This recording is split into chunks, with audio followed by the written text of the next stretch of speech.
సభా సరస్వతికి నమస్సులు. నా పేరు డాక్టర్ దాసోజు పద్మావతి.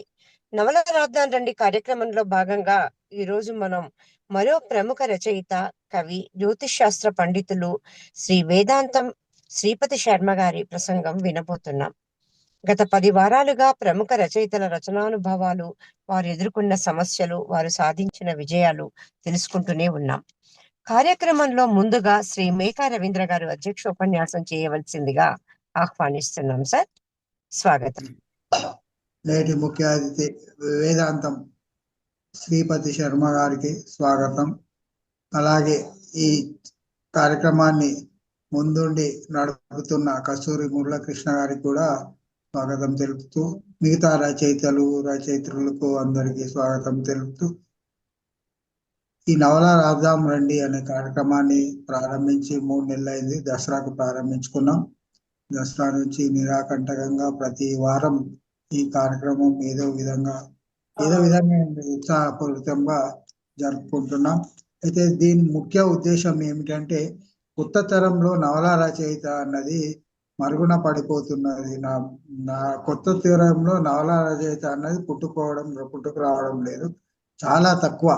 నవల అన్నదానికి ఇదేంటంటే ఇప్పుడు రిసీవర్స్ కూడా లేకుండా అయిపోయారు నవల చదవడానికి. మరి ఏమిటి ఇది? ఇలాగే ఉంటే మరి భవిష్యత్తులో నవల అన్నదానికి కొత్త నవలలు రాసేవాళ్ళు లేరు, మరి చదవర్లు ఉండరు. మరి ఈ పరిస్థితిని అధిగమించాలంటే మనం సీనియర్లమైన వాళ్ళం కొత్త నవల రచయితలకు ఊతమిచ్చి వాళ్ళకు బలోపేతం చేస్తే, వాళ్ళు రాద్దామన్న ధైర్యం వస్తే, వాళ్ళ ఆలోచనలకు కల్పన వచ్చి కొన్ని ఆలోచనలు చావకుండా ఉండి కొత్త ఆలోచనలు ప్రపంచానికి అందే అవకాశం ఉంటుంది. కాబట్టి ఈ నవల రచయిత ప్రక్రియకు వాళ్ళకి నేర్పించడానికి ఈ నవల రాద్దాం రండి అనే కార్యక్రమం చేపట్టాం. మరి మేము ప్రారంభించినప్పుడే ఒక 10-11 మంది నవలలు ప్రారంభించినట్టు మాకు తెలిపారు.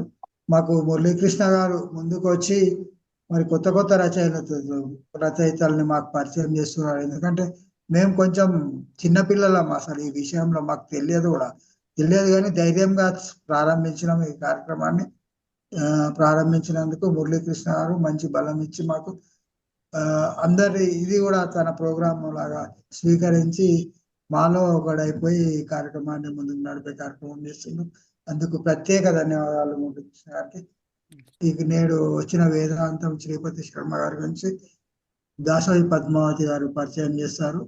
నిజంగా సార్ చెప్పినట్టు ఈ కార్యక్రమం ప్రారంభించిన నాటి నుండి కూడా శ్రీ కస్తూరి మురళీకృష్ణ గారు స్వయంగా 2-3 వారాలు వారి రచనానుభవాలు చెప్తూనే కొత్త రచయితల్ని, మాకు కొత్త, వారు సమాజంలో చాలా అద్భుతంగా రచనలు చేసిన వారే. గంటి భానుమతి గారు, మంథా భానుమతి గారు, సయ్యద్ సలీం గారు, వసంత్ దేశపాండే గారు, మధు చిత్తర్వు గారు, డాక్టర్ ప్రభాకర్ గారు, ఆ ప్రముఖ రచయితలందరినీ మాకు ఈ వేదిక ద్వారా పరిచయం చేయడం నిజంగా మీకు సభాముఖంగా ధన్యవాదాలు తెలియజేస్తున్నాం సార్.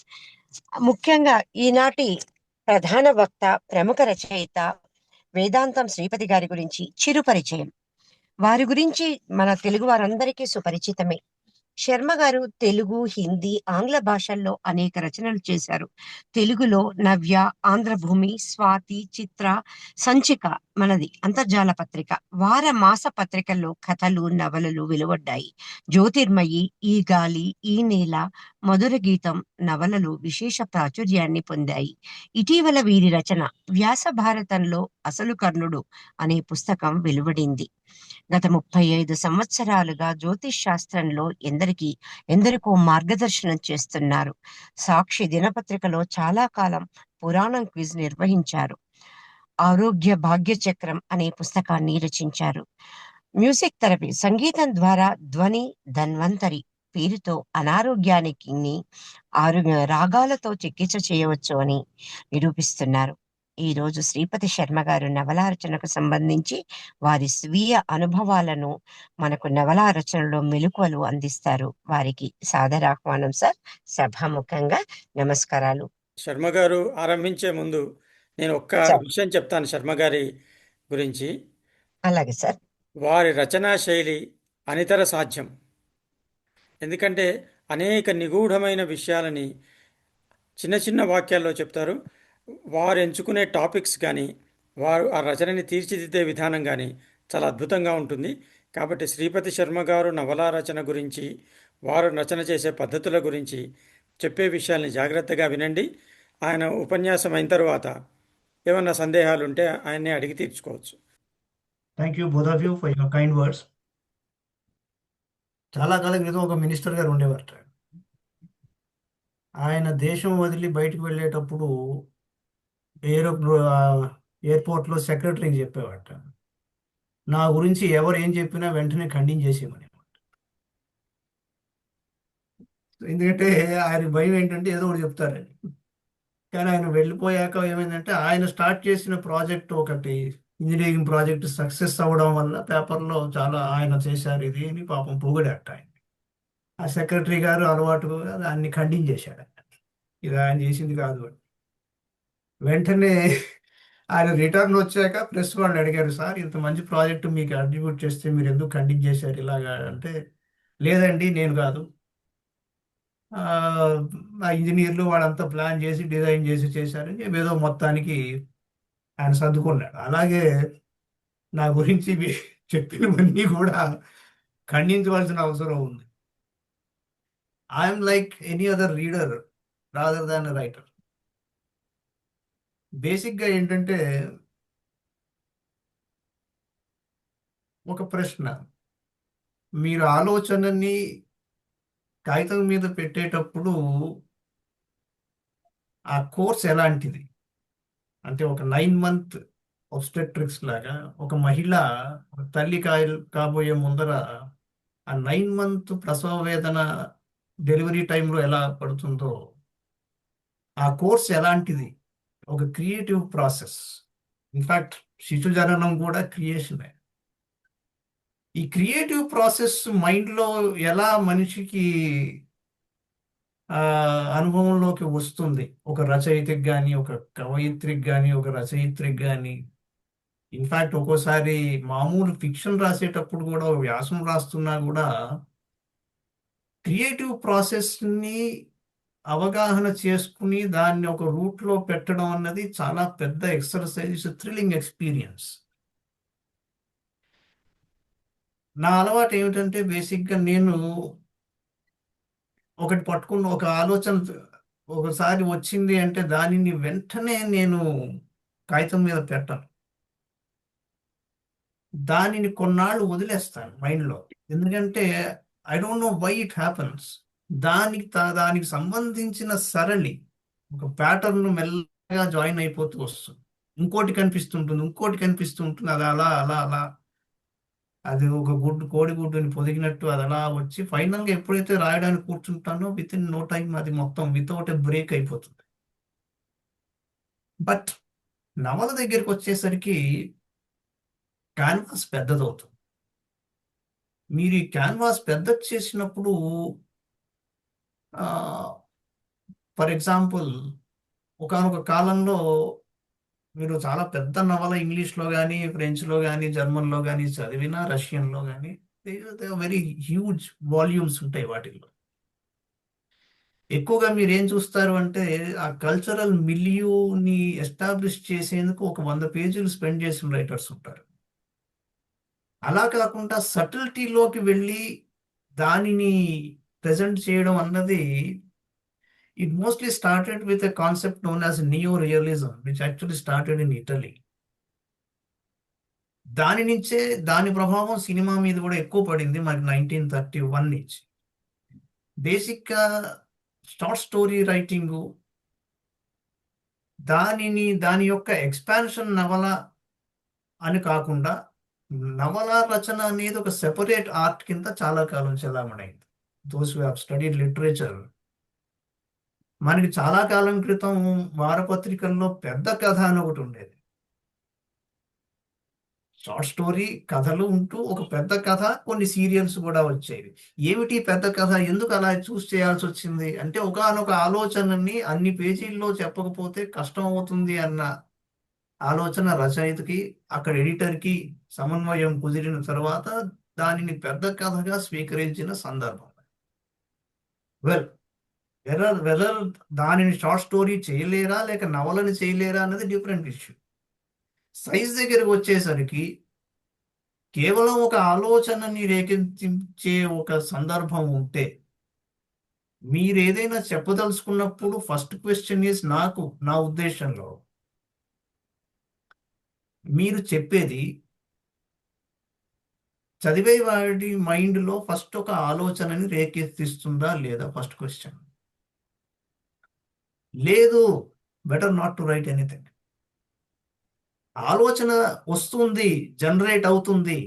ఎస్, నేను ఒక ఇష్యూని తీసుకొస్తున్నాను, ఇది డే టు డే లైఫ్లో కనిపించేదే అయినా దీని మీద ఆలోచించవలసిన అవసరం ఉన్నది అనిపించేలా ఒక సంఘటనని ఎత్తుకుని చంకలో పెట్టుకుని దానిని ఒకసారి ఎటువంటి పరిధిలో, పెరిమీటర్లో మీరు దాన్ని చూపిస్తారు అన్నది మీకు అర్థమైన తరువాత, అవగాహన అయిన తరువాత మీరు రచనకు పూనుకోవడం మంచిది. నవలా రచనలో ప్రత్యేకంగా ఏమిటయ్యా అంటే, ఒక డ్రామా ఎలిమెంట్ అన్నది, now this is taken as pitching అంటారు వెస్టర్న్ లిటరేచర్లో.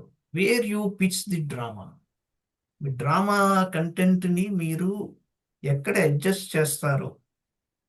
బాబు, ఈ డ్రామా కంటెంట్ చుట్టూతా చాలా డైమెన్షన్స్ ఉన్నాయి అని మీకు అనిపిస్తే గనక, you choose the technique of novel rather than a short story. లేదు, ఇది జస్ట్ ఇంపాక్టింగ్ గా ఉంటుంది, సటిల్ గా మీరు ప్రజెంట్ చేస్తే చాలు దీనిని, అయినా మీరు క్రిస్టలైజ్ చేస్తారు. ఏ రైటింగ్ టెక్నిక్ లో అయినా కూడా క్రిస్టలైజింగ్ లేకపోతే అది రాయడం waste. I tell you what is crystallising అన్నది నా అవగాహన నేను చెప్తాను. క్రిస్టలైజింగ్ అన్నది మీకు మీ ఆలోచన విధానంలో, మీరు ప్రెజెంటేషన్లో అది ఎప్పుడు పండింది అన్నది ఎలా తెలుస్తుంది అంటే, మీరు whether you have really contemplated upon the climax, ending మీరు కాంటంప్లేట్ చేసుకున్నాక కానీ మీరు రచన స్టార్ట్ చేయరు. Only then it becomes crystallized. ఈ ఎండింగ్ ఇలా ఉంటుంది అని మీకు ఒక్కళ్ళకే తెలుస్తుంది. When the reader is reading, వాడు ఎండింగ్ ప్రిడిక్ట్ చేయడానికి వీలు లేదు. బట్ ఇదే కార్యక్రమంలో ఒకానొక సందర్భంలో ఒక రచయిత గారు చెప్పారు, మీరు ఎండింగ్ ఎలా ఉండాలి అంటే, ఆ ఎండింగ్ అయిపోయిన తర్వాత ఆ ఎంటైర్ స్టోరీ మీకు రివాల్వ్ అవ్వాలని చెప్పారు. Absolutely right. మీరు బయటకు వచ్చేసిన తర్వాత అందులోంచి అదంతా మొత్తం తిరగాలి మీకు. దాన్ని వృత్తం అంటాం. క్రిస్టలైజింగ్ అన్నది అంత important. There is another quality to crystallisation. అదే నవలని ఎక్కడ స్టార్ట్ చేసినా మళ్ళీ అక్కడికి వచ్చినా ఆ సర్కిల్ అక్కడే కంప్లీట్ అవ్వాలి. అది dynamic situation, where the writer is absolutely super. Where ఆయన ఫలానా చోట మొదలెడితే మీరు ఇక్కడ తప్పండి, మీరు మొత్తం అట్లా అక్కర్లా. ఏ క్యారెక్టర్ని తీసుకున్నా స్టార్టింగ్ ఎండ్ క్యారెక్టర్ వాడే అవ్వచ్చు. ఏ ఎపిసోడ్ తీసుకున్నా, ఏ పార్ట్ ఆఫ్ ది నావల్ తీసుకున్నా స్టార్టింగ్ ఎండ్ అదే అవ్వచ్చు. That is crystallisation. అలాంటి రచన బయటికి రావాలి, ఒక నవలలో రావాలి అంటే దానిని మీ మైండ్కి వదిలేయాలి. You have to become anonymous to yourself. బేసిక్గా how to become anonymous to yourself. Absolutely everybody who is present here wants to write a novel. Please remember, మీరు ఒక హ్యూమన్ బీయింగ్ గా కాకుండా when you outgrow yourself you become a writer. I'm not talking about split personality. మీరు ఒక ఆలోచన విధానంలో, ఆ creative ప్రాసెస్లో you have gone beyond yourself. ఇక్కడ సముద్రాల వారు ఉన్నారు, ఆయన మరి కాస్త పొంగి రాసిన పాట ఉంది సముద్రాల.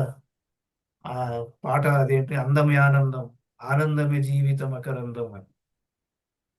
అంటే ఏంటంటే, truth is beauty, beauty is truth అన్న దాని మీద ఆయన కాస్త పొంగి ఈ పాట రాశారు. అలాగే మీలో ఒక రకమైన ఒక ఉత్సాహం ఎలా ఉండాలి అంటే, ఎస్, దీనిని నేను ఎక్కడికో తీసుకెళ్ళగలను అనే ఒక ఉత్సాహం కలిగినప్పుడు you have to conclude, yes, నాలోంచి ఇప్పుడు ఒక అద్భుతం రాబోతోంది. ప్రతి రచన ఒక అద్భుతమే. అదేంటండి అని మీరు అనొచ్చు. లేదండి, ఒక వాక్యం అద్భుతమే, ఒక కంప్లీట్ రచన, ఒక షార్ట్ స్టోరీ అద్భుతమే, ఒక నవల కూడా అద్భుతమే. కారణం ఏమిటి అంటే అది if it is not true, అద్భుతం కాకపోతే అందరూ అది చేయలేరు కదండి. మీరు అద్భుతం అనేది ఎప్పుడు సృష్టించగలుగుతున్నారు అంటే ఒక నవలలో ఒక అనుభవాన్ని మీరు ఆ రీడర్కి క్రియేట్ చేస్తున్నారు. ఆ అనుభవం ఎలాంటిది అనేది ఆ రీడర్ బ్యాక్ డ్రాప్ బట్టి, ఆ బ్యాక్ గ్రౌండ్ బట్టి అతనికి ఆ అనుభవం కలుగుతుంది. ఫర్ ఎగ్జాంపుల్ 'జ్యోతిర్మయి' అని ఆంధ్రభూమి మాసపత్రికలో వచ్చిన నవల అది. నా మొదటి నవల, యాక్చువల్లీ మినీ నవల అది. ఇక్కడ lot of credit goes to Muralikrishna for unearthing it. అది ఎక్కడో పారేసింది. కొన్ని ఎక్స్పీరియన్స్ ఎలా ఉంటాయంటే చెబితేనే బాగుంటాయి. ఈ sat with the editor, retrieved it and got it published. ఆ తర్వాత దానికి వచ్చిన రివ్యూస్ చాలా బ్రిలియంట్గా వచ్చాయి, ఉత్తరాలు కూడా వచ్చాయి. అందులో ఒక డైలాగ్ ఉంటుంది, జీవితాన్ని యుద్ధంలోకి వెళ్ళినంత మాత్రాన ప్రాణాలు పోతాయి అనుకోవడం పొరపాటు, యుద్ధంలోకి వెళ్ళనంత మాత్రాన ప్రాణాలు మిగిలిపోతాయి అనుకోవడం పొరపాటు, మరి జీవితానికి యుద్ధానికి ఏమిటి సంబంధం అంటే ఓపెనింగ్ లైన్ అది. లాస్ట్లో మళ్ళీ అదే లైన్ వస్తుంది. 'జ్యోతిర్మయి' అనే మినీ నవల. దీనికి నేను కొంత బ్యాక్గ్రౌండ్ చెప్పాలి. నేను 'ఆల్ అబౌట్ ఎ విండో' అని ఒక ఇంగ్లీష్ స్టోరీ రాసినప్పుడు ఆ రోజుల్లో ఒక పేపర్కి, ఇంగ్లీష్ పేపర్కి వాకాటి పాండురంగారావు గారు ఎడిటర్గా చేశారు కొన్నాళ్ళు. సికింద్రాబాద్ డెక్కన్ క్రానికల్ ఆఫీస్లోనే ఉండేది అది కూడా. I think Hyderabad times something. అని నన్ను పిలిపించారు. నేను ఏమైనా తప్పులు రాశానా, ఇంత పెద్ద అని పిలిపించాడని వెళ్తే ఆయన నాతో అన్నాడు, ఏమండి,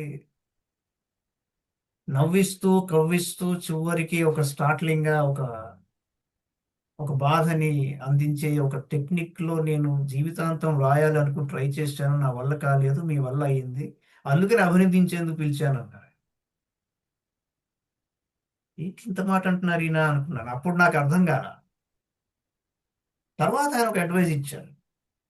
నేను ఆ అడ్వైజ్ని ఇవాళ నాకు ఎవరైనా రచన చేస్తున్నానని ఎవరైనా అడిగినప్పుడు చెప్తున్నప్పుడు నేను ఆ అడ్వైజ్ని తూచా తప్పకుండా అందించేస్తూ ఉంటాను. ఇక్కడ కూడా అందిస్తున్నాను. అదేమిటి అంటే ఆయన ఏమన్నారంటే, మిమ్మల్ని చాలా మంది డిస్కరేజ్ చేస్తారు, ఇది ఎవరికి అర్థం కాదండి, ఈ శైలి ఎవరు పట్టుకోలేరు, ఇది ఏంటి, ఇది కాదండి, మీరు నాకే అర్థం కావట్లేదు అంటారు. నెవర్ లిజన్ టు దెమ్ అన్నాడు. ఆ శైలిని కంటిన్యూ చేయండి, ఇంకో శైలిలో రాయదలుచుకుంటే రాయండి, బట్ ఇది మటుకు వదలకండి అన్నాడు. అదేం విచిత్రమో, ఆయన చెప్పింది నాకు నిజంగా అక్షరాల అనుభవంలోకి వచ్చింది. Murali also advise me that. అర్థం కాదంటే రాత్రి ఏదో పాట రాసి ఎవరో డైరెక్టర్ అర్థం కాదంటే మీకు అర్థం కాలేదన్నాడు. There is no such thing as confusion there.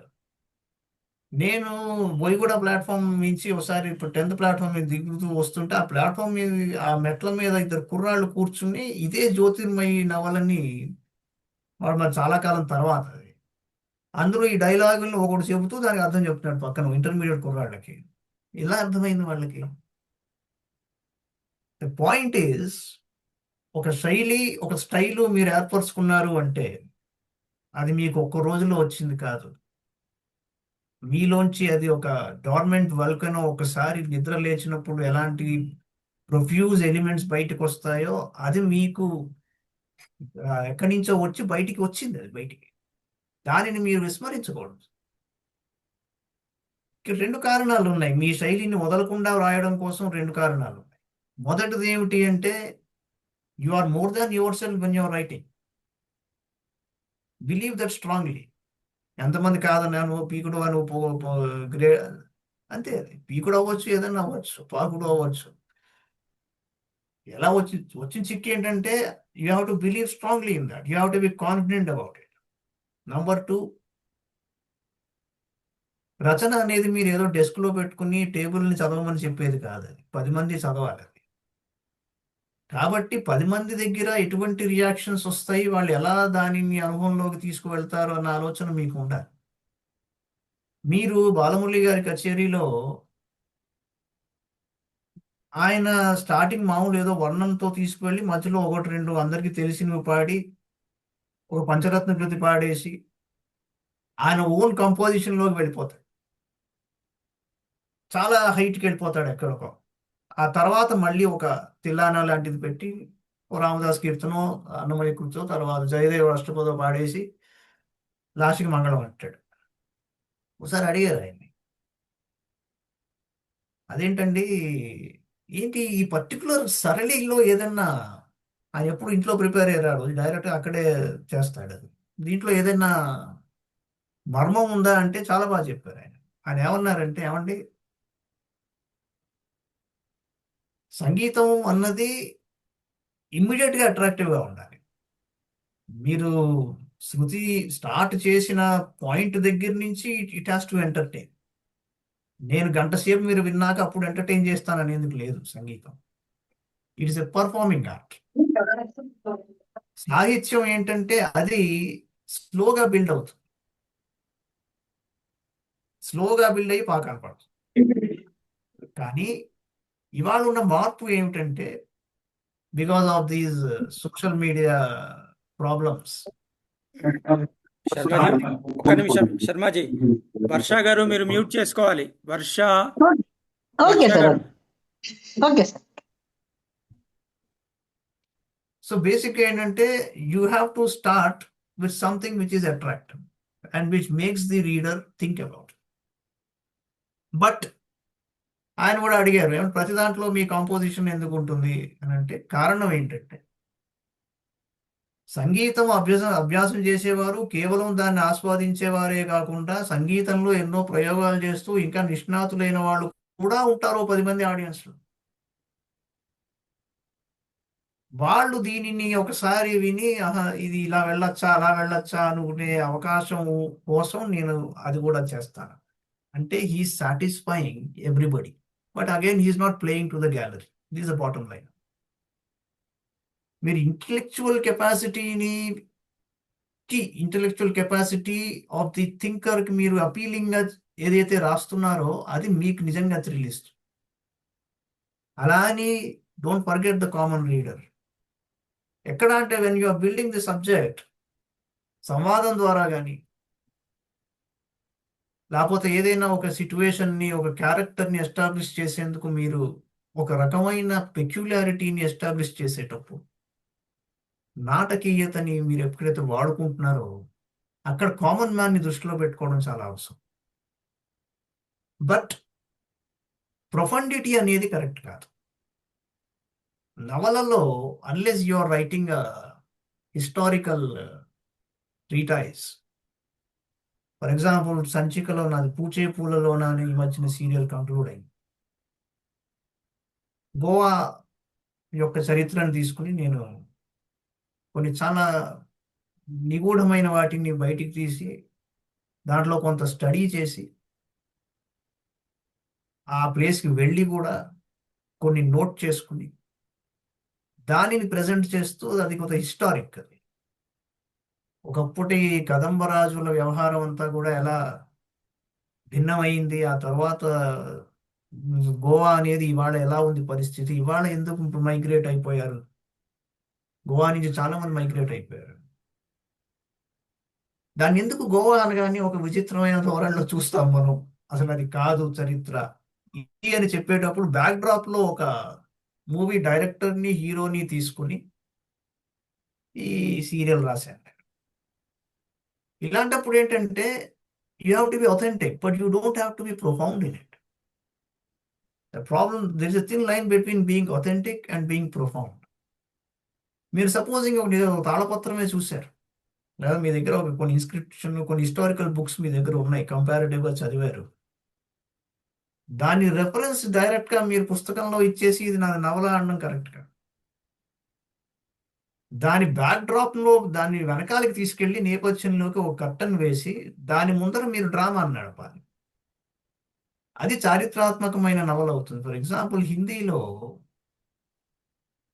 There is a concept known as upanyas. అంటే మనం ఇక్కడ చెప్పే ఉపన్యాసం కాదు అది. ఉపన్యాసం అంటే అది చాలా పెద్ద నవల. అది లైక్ మీరు టీవీలో దూరదర్శన్లో హమ్లోక్ కానీ కొన్ని వచ్చేవి. అవి ఉపన్యాస్ అనే ఒక శీర్షిక కింద సీరియల్గా వచ్చినాయి. వాళ్ళు ఉపన్యాసం అంటారు దాన్ని. ఆ రచనలు చేసేవాళ్ళు ధర్మయుగ్ అనే మ్యాగజైన్ కానీ, లేకపోతే కొన్ని వాళ్ళ లోకల్గా వచ్చిన ఆర్యావర్త్ అనే చోట్ల జరుగుతున్న కథే. కంటెంపరీగా బయట మిడిల్ క్లాస్లో ఎలాంటి సమస్యలు ఉన్నాయి, వాళ్ళు ఎలా ట్రీట్ చేసుకుంటున్నారు వాళ్ళని వాళ్ళు, ఇవాళ ఒక ప్రాబ్లం అయిపోయింది అని కానీ ఇంకో టక్కన ఎలా వస్తుంది అన్నది దానిని క్యారెక్టరైజ్ చేస్తూ వాళ్ళు సీరియల్గా నడుపుకుంటూ వెళ్ళిన సందర్భాలు. అలాగా అటువంటి సరళిలో మీరు ఒక హిస్టారిక్ ప్రెజెంటేషన్ చేసినప్పుడు హిస్టరీకి రిలేటెడ్ దాన్ని తీసుకుని ఇది అనవసరంగా డిస్టార్ట్ అయింది, ఇక్కడ మనం దీన్ని తప్పుగా అర్థం చేసుకున్నాం, దీని దారి మళ్లించాలి అంటే using the characters created by you as though they are real, చరిత్రలోకి వాళ్ళని తీసుకెళ్ళి వాళ్ళ చేత చరిత్రని అన్వేషింపజేయడం అదొక పద్ధతి. That is what I have attempted in పూచే పూలలో ఉన్నాను. ఇకపోతే మీరు సబ్జెక్ట్ బట్టి ట్రీట్మెంట్ డెఫినెట్గా. ట్రీట్మెంట్ అనగానే చాలా మంది what is treatment in a naval. నాకున్న ఒక టెక్నిక్ ఏంటంటే నార్మలీ డైలాగ్స్ అన్నవి నాకు కొద్దిగా స్పెషల్గా ఉంటాయి. దానికి కారణం నా థియేటర్ బ్యాక్గ్రౌండ్. నేను థియేటర్లో డైలాగ్ అన్నది కొద్దిగా పవర్ఫుల్గా వాడుకుంటాను. ఈ డైలాగ్స్ని వాడుకుంటూ క్యారెక్టర్స్ని ఎస్టాబ్లిష్ చేయడం ఒక స్కిల్. అది whether you are able to establish a character using dialogue and not deviating from that technique. అప్పుడు క్యారెక్టర్ యొక్క డైలాగ్ మీరు ఫస్ట్ పేజ్లో ఎలా తీసుకొచ్చారో లాస్ట్ పేజ్ వరకు వాడి డైలాగు ధోరణి అలాగే ఉండడం, అది జాగ్రత్త పడాలి. మధ్యలో మీరు దాన్ని మార్చేస్తే కుదరదు. There are several writers who change that. Tenor తెలిసిపోతుంది. ఎక్కువగా థియేటర్లో ఉన్న వాళ్ళకి అది తొందరగా తెలిసిపోతుంది. నంబర్ 2, ఈ నరేషన్స్లో యాక్టివ్ ప్యాసివ్ వాయిస్ వాడేటప్పుడు I have seen a lot of problems. You have to be very careful in that.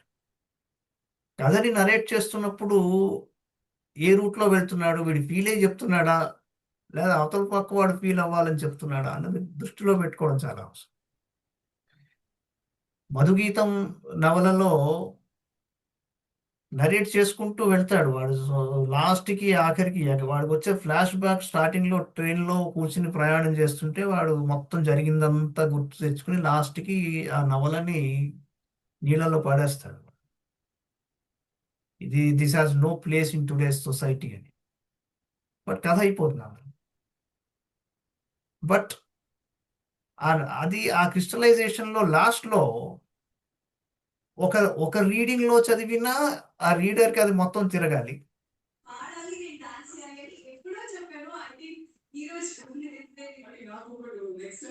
Shri వీరసాయి గారు మీరు మ్యూట్ చేసుకోవాలి.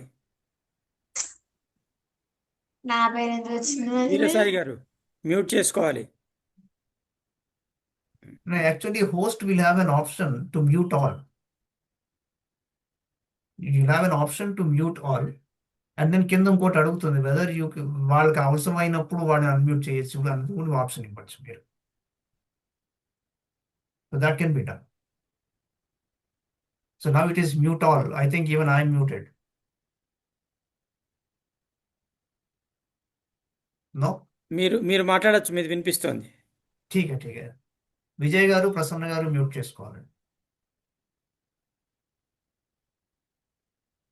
So that was it. So బేసిక్గా ట్రీట్మెంట్ అన్న విషయంలో సంవాదాన్ని ఎక్కడి వరకు వాడుకుంటున్నారు, ఎక్కడ మీరు ఓన్ స్టేట్మెంట్ ఇస్తున్నారు నవలలో అన్నది చాలా ఇంపార్టెంట్. మీరు ఒక ఆలోచనని జనరేట్ చేసే సంఘటనని తీసుకుని ఓపెనింగ్ చేసుకున్నాక మెల్లగా డెప్త్లోకి వెళుతూ మధ్యలో మీరు పిచ్చింగ్ అన్నది చేసినప్పుడు, అంటే మోస్ట్ అన్ఎక్స్పెక్టెడ్ థింగ్ వచ్చి కథ మొత్తాన్ని ఒక రెవల్యూషనైజ్ చేసే ఒక సందర్భాన్ని మనం పిచ్చింగ్ అంటాం. అది చేసిన తర్వాత మీ ఇన్సిడెంట్స్ ఫాస్ట్గా వెళ్ళాలి. ఈ స్టార్టింగ్లో స్లోగా మీరు బిల్డ్ చేసేందుకు ఎంత టైం అయినా తీసుకుని ఎన్ని పేజెస్ అయినా డెడికేట్ చేయండి. But once you do pitching 2 కారణాలు ఉన్నాయి దానికి. మీరు పిచింగ్ చేసిన తర్వాత the reader is expecting a lot of things to happen. అక్కడ మీరు ఆడుకోవచ్చు. You can just compel the reader to go on waiting for that, అంటే వాడు రెస్ట్లెస్ అయిపోతాడు. అది చెయ్యొచ్చు. లేదు, వాడు అనుకున్నది కాకుండా ఇంకో దారిలోకి తీసుకువెళ్తూ కట్ చేసి ఇంకొక యాంగిల్ నుంచి తీసుకురావచ్చు. But all those will happen కొద్దిగా ఫాస్ట్గా జరుగుతాయి. ద జనరల్ రూల్ ఏంటంటే why a person likes a novel, why he dislikes a novel is, వాడి ఎక్స్పెక్టేషన్స్ కి భిన్నంగా జరుగుతున్నా వాడికి నచ్చుతుంది అనుకోండి, హీ లైక్స్ ఇట్. ఒక్కోసారి వాడి ఎక్స్పెక్టేషన్ ఎక్కడైతే అనుకుంటున్నాడో అక్కడ కాకుండా ఇంకో చోట వచ్చినా I will like it. Some times ఆ ఎక్స్పెక్టెడ్ లైన్స్ లోనే ఉన్నా డిఫరెంట్ గా కనిపించేట్టుగా రచయిత చిత్రీకరించిన I will like it. But వాడికి అసలు ఏ ఎక్స్పెక్టేషన్ లేకుండా ఉంచితే మీరు అక్కడ ఫెయిల్ అయినట్టే. That is treatment.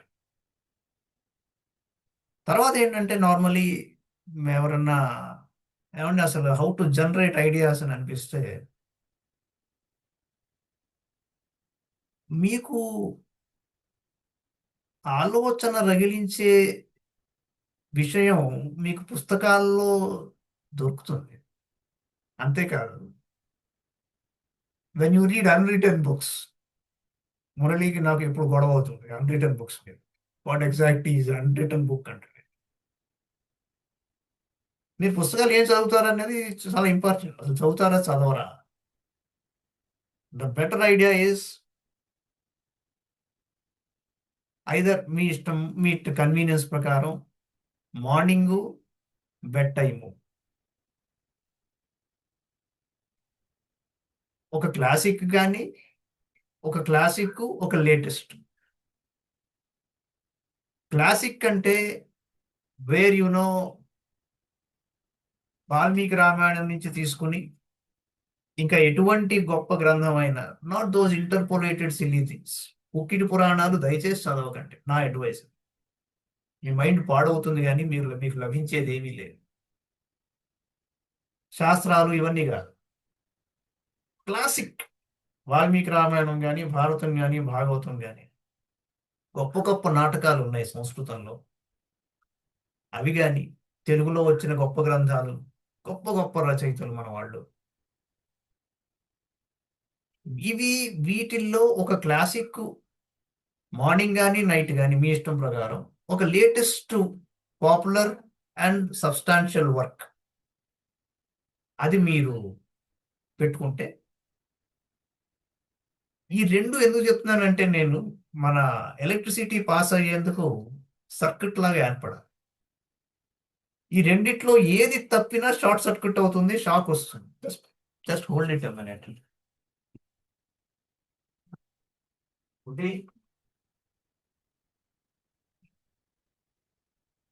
Sripati Sharma యాక్చువల్గా జ్యోతిష్యము కూడా చెప్తాడనమాట. దాంతోపాటు ఆయన రకరకాల విషయాలు చెప్తుంటే క్లయింట్స్ వస్తూ ఉంటారు. కొంచెం so sorry for the break. So I was telling, ఒక క్లాసిక్, ఒక లేటెస్ట్ క్లాసిక్. ఒక క్వశ్చన్ మీకు మైండ్లోకి రావచ్చు, what is a classic? Classicism, ఆ వర్డ్లోనే క్లాసు. ఏంటి క్లాసు? మామూలుగా ఉండే రచన, అది what difference between class and this? నేనేమంటానంటే, if I am forced to go back to that for some reference, it's a classic. లేదు, చదివాక నాకు నచ్చింది కానీ అంత వెనక్కి వెళ్ళి మళ్ళీ అందులోంచి ఏదో రాసుకోవాల్సిన అవసరం లేదనిపించింది, అది క్లాసిక్ కాదు. Classic is that which is timeless. Nobody can contradict it. ఒక సెంటెన్స్ కూడా దాంట్లోంచి మీరు కాంట్రడిక్ట్ చేయలేనిది క్లాసిక్. అది మోడర్న్ అవ్వచ్చు, పాతది అవ్వచ్చు. Class is class. అంటే ఏంటంటే, మీ ఇంటెలెక్చువల్ రెస్పాన్స్, మీ ఇంటెలెక్చువల్ కనెక్ట్ దాంతో జరుగుతోంది అంటే it is a classic.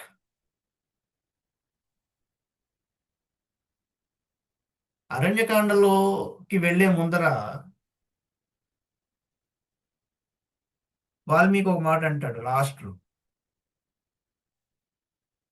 Sitarama లక్ష్మణులు దట్టమైన మేఘాల్లోకి ఒక విద్యుత్తు కాంతి ప్రవేశించినట్టు ఆ అరణ్యంలోకి ప్రవేశించారు అని అక్కడ ముగించేస్తాడు అయోధ్యకాండ. పేజీ తిప్పితే అరణ్యకాండ వస్తుంది. ఎగ్జాంపుల్ ఎందుకు చెప్తున్నాను అంటే, ఆయన చాలా గొప్ప చరిత్రని నరేట్ చేస్తున్నాడు. కానీ నరేట్ చేసే విధానంలో మిమ్మల్ని ఆకట్టుకుంటున్నాడు. చాలా మంది అది మర్చిపోతారు. మన క్లాసిక్స్ అన్నింటిలో కూడా బ్యూటిఫుల్ స్క్రీన్ ప్లే ఉంది.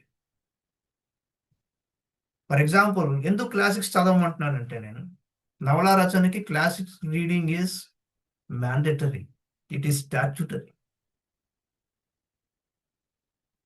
కారణం ఏమిటి అంటే, మీరు ఒక గొప్ప నవలా రచయిత మీ ముందరకు వచ్చి ఇదిగోండి సార్ ఇదిగో నవల అన్నారు అనుకోండి, మీరు 4 పేజీలు చదివి ఆ వ్యక్తి క్లాసిక్స్ చదివాడా లేదా అనేది విత్ ఇన్ నో టైం చెప్పొచ్చు. ఈ వేదికలో పాల్గొనే వాళ్ళు ఎవరైనా కూడా అలా ఉండకూడదని నా మనవి. ఎందుకనంటే గొప్ప గొప్ప నిష్ణాతులు, నేను ఎక్కువ నవలు రాయలేదండి, గొప్ప గొప్ప నిష్ణాతులు పాల్గొని ఇక్కడ ఎంతో సాధించిన వాళ్ళ సమక్షంలో మీరు మాటలు విన్న తరువాత అటువంటి క్లాసిక్స్ చదవకుండా ఒక నవల రాసి నా చేతికి అందిస్తే 3వ నిమిషంలో నేను నవ్వుకుని వెళ్ళిపోతే అది నాకు నచ్చదు.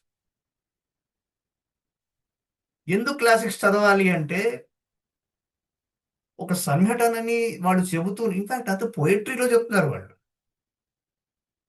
అది చెబుతూనే వాళ్ళు నరేషన్లో కర్ణుడు కూర్చున్నాడు, అభిషేకం చేశారు ఆయనకి, వ్యాసుడి దగ్గరికి వస్తున్నాను,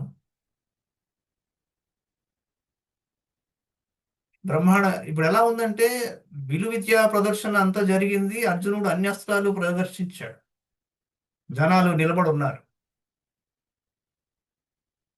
సూర్యుడు అస్తమించబోతున్నాడు, ధూళిలా రగులుతోంది పైకి,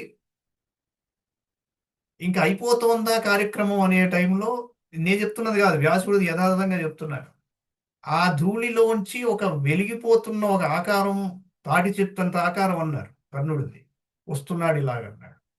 అది introduction of Karna, character introduction అక్కడ కనిపిస్తోంది.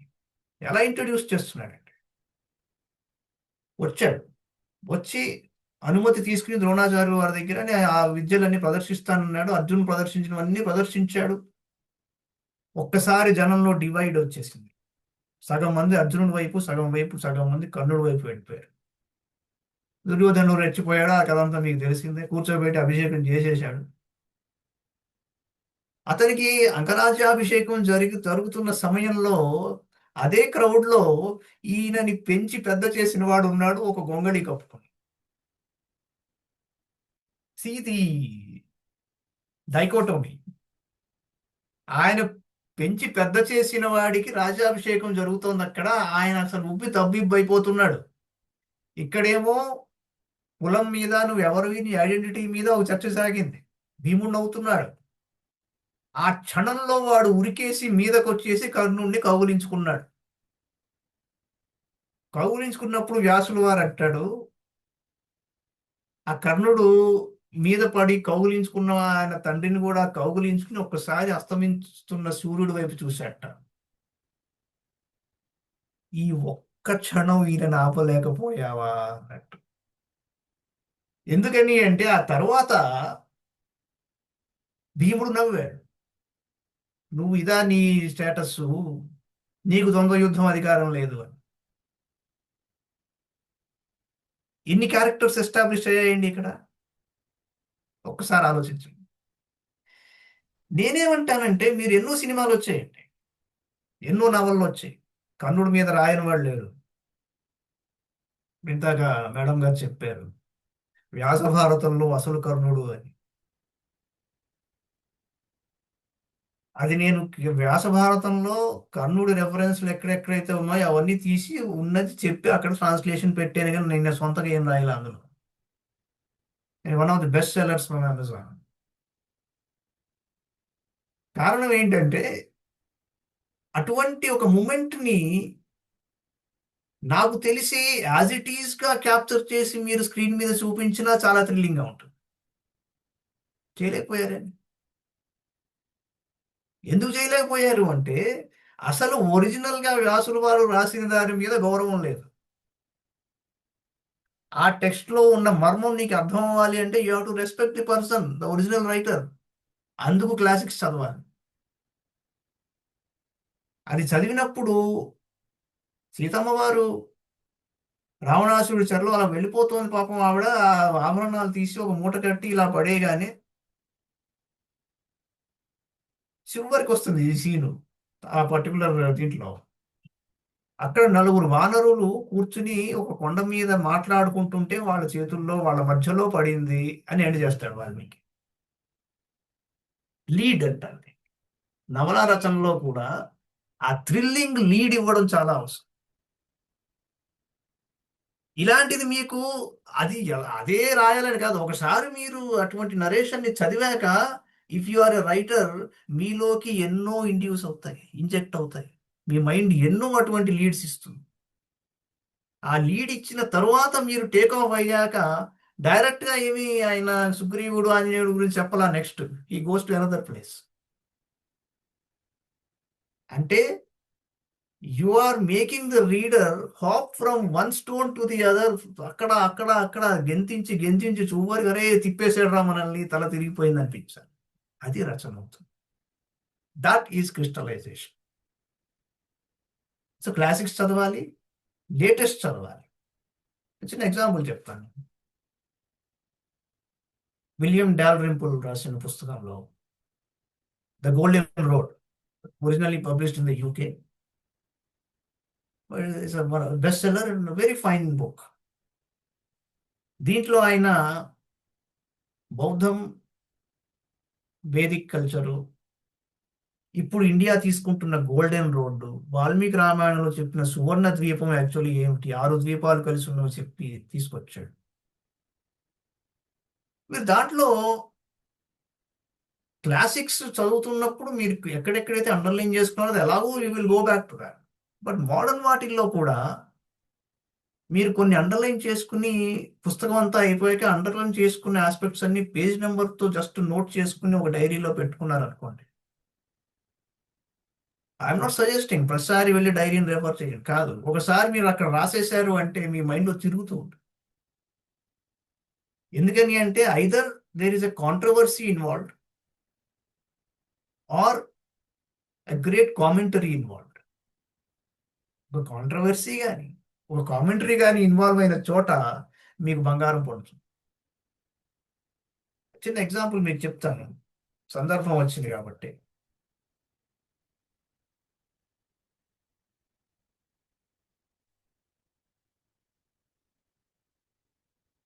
జెన్ ఆర్ట్ గురించి మీకు తెలుసు. ఈ జెన్ ఆర్ట్ అనేది Bodhidharma is depicted as a large and powerful Indian fighting monk. Bodhidharma అనేవాడు with long beard, eyebrows and hair, swathed in a red robe and scowling angrily. Martial arts were a mix of Indian and Chinese gong fu fighting techniques which eventually grew into the more familiar world of kung fu. Bodhidharma was poisoned and killed, but a startled Chinese emissary returning from India claimed to have met him wandering alone and barefoot, but carrying a single shoe high on the Pamir plateau. When Bodhidharma's grave was opened, it was found to be empty, except for his other shoe.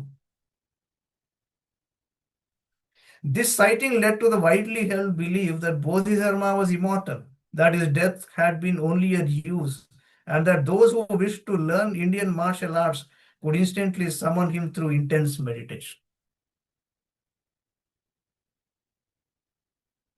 Now, when you read such a thing and make a note of that, ఇక్కడ నాకు ఒక controversy కనిపిస్తుంది, ఒక commentary కూడా కనిపిస్తుంది. We can go into character creation or the fabric creation. అంటే canvas మీద మీరు ఎటువంటి ఒక పెద్ద, అదే నేను విలియం డాల్రింపుల్ మీద ఒక మంచి కామెంట్ ఏంటంటే, ఈయన చరిత్రని యాజ్ ఇట్ ఈస్ గా చెప్తున్నా కూడా దానిని ఒక నవల్లా రాస్తాడన్నారు. Is it easy? మీరు చరిత్రని యాజ్ ఇట్ ఈస్గా చెప్తున్నప్పుడు దానిని ఒక నవలలా రాయడం, సబ్జెక్ట్ నవల రచన ఇక్కడ. చరిత్ర ఏం చెప్తున్నాడు నవలలో? వాల్మీకి రామాయణం కూడా ఇది చరిత్ర అని చెప్పాడు వాల్మీకి. ఇది పుక్కిటి పురాణం కాదు అది. కానీ పోయట్రీలో చెప్పారు కాబట్టి ఇట్ ఈస్ నాట్ డాక్యుమెంటెడ్ అని మన వాళ్ళు వాగారు. అది వేరే విషయం. ఆ సబ్జెక్ట్ మనకు వద్దు. కానీ మీ చరిత్రని చెప్తున్నప్పుడు కూడా దాన్ని ఒక మంచి నవలలా చెప్పడం అన్నది గొప్ప టెక్నిక్.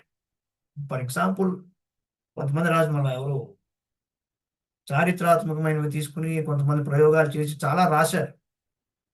వాటిల్లో ఆ పుస్తకాలు చూస్తే they have neither succeeded in telling the truth nor created some creative passion in the reader. మీరు రీడర్ల మైండ్లో క్రియేటివ్ ప్యాషన్ ని క్రియేట్ చేయలేకపోతున్నారు అంటే మీలో ఆ ప్యాషన్ లేదని అర్థం. నవల రచన అన్నది it is related to lot of creative thought process. అంటే సృజనాత్మకమైన మైండ్ లేకపోతే నవల రాయడం అంత మంచిది కాదు. ఎందుకంటే రీడబిలిటీ, చమత్కారం ఉంటూనే ఉండాలి అడుగడుగునా. సో బేసిక్గా క్లాసిక్ చదవడం, మోడర్న్ చదివినా కూడా మీరు when you right down for example trees మీద ఈ మధ్య ఒక బుక్ వచ్చింది, ఒక జర్మన్ సైంటిస్ట్ రాసిన పుస్తకం the fantastic world of trees అని రాసి. దాంట్లో కొన్ని చదివితే చెట్లని నరికేసిన వాళ్ళని చెట్లు ఎలా చంపుతాయి అన్నది చెప్పాడు ఆయన scientific.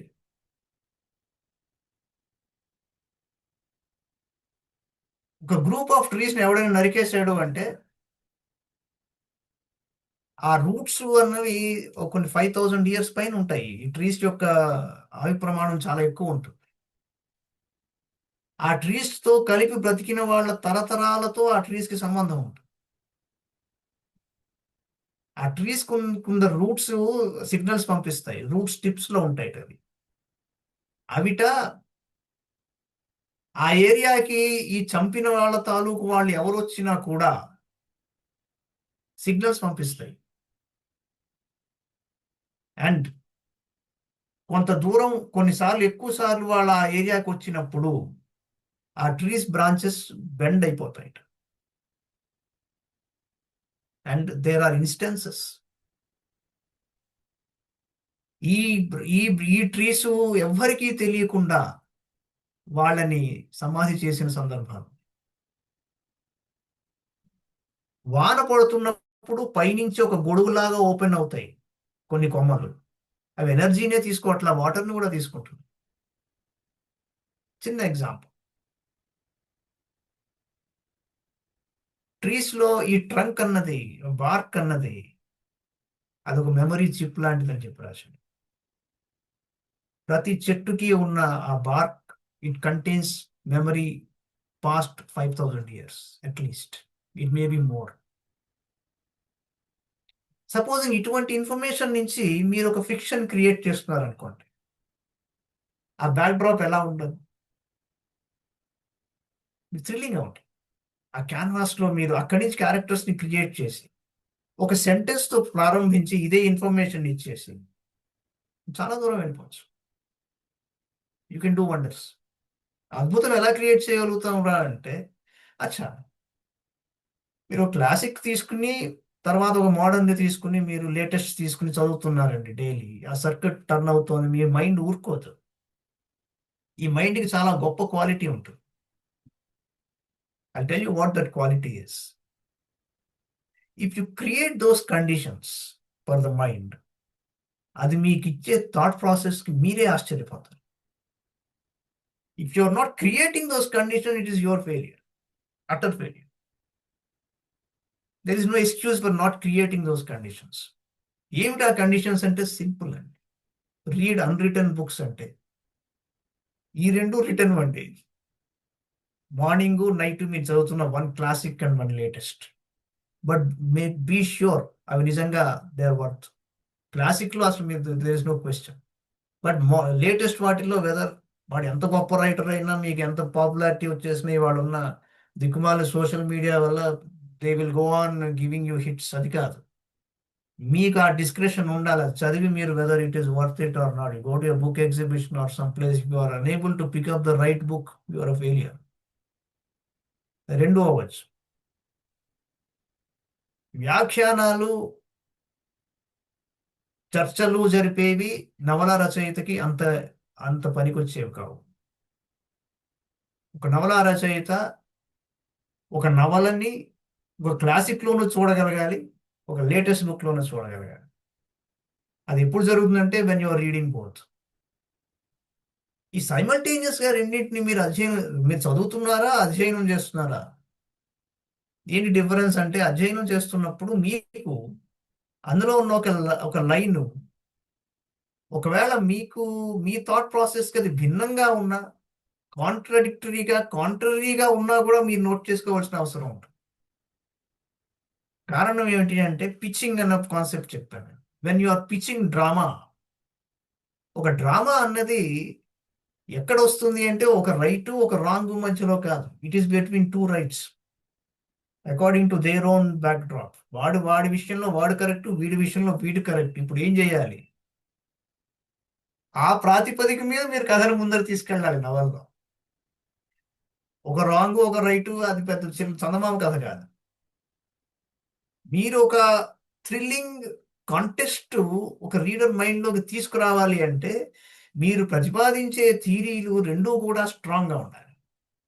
The villain has to be as strong as the hero, and they need not be characters, they can be concepts also. అక్కడ పిచ్చింగ్ జరుగుతుంది. అంచేత ఎందుకు చెప్తున్నాను అంటే, మీరు నవలా రచనకు పూనుకుంటున్నారు అంటే you have to aim at the best. నేను రాసేస్తున్నాను బుక్ అని కాదు. You have to aim at something which will be red over and over again.